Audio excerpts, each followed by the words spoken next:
Il lance un appel à l'aide à Kinshasa, ceux qu'on surnomme les refoulés de Brazzaville, ville dans le plus grand dénuement depuis leur expulsion de l'autre côté du fleuve. C'est là qu'ils étaient installés depuis parfois des décennies.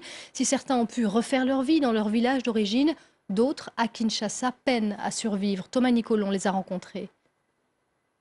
Entre la route et le caniveau. C'est ici que vit une partie de ceux que l'on appelle les refoulés de Brazzaville, des conditions sanitaires déplorables et aucun moyen de subsister. La vie c'est difficile. Si nous vivons, c'est à cause des gens de bonne volonté qui passent et nous amènent le riz, le savon, les habits. Comment? Parce que nous n'avons aucun moyen. Nous-mêmes ici, en tout cas, nous n'avons rien. Le président du collectif des refoulés dit se démener pour obtenir de l'aide, mais sans succès. J'écris régulièrement aux autorités pour leur donner les informations et toute la situation qui se passe ici dans ce site ici. Alors, il n'y a toujours pas de retour.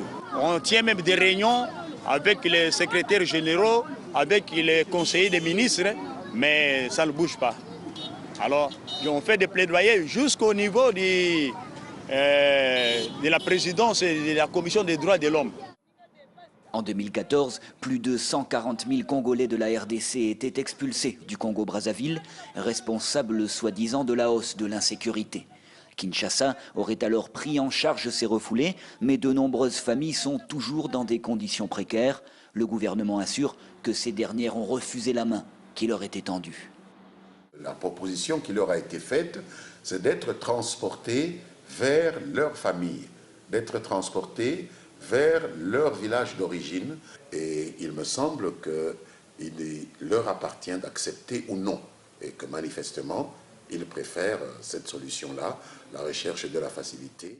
Le gouvernement étudierait actuellement la possibilité de dédommager ceux qui ont tout perdu. Mais en attendant, la situation s'éternise et plusieurs refoulés seraient déjà morts au cours des derniers mois.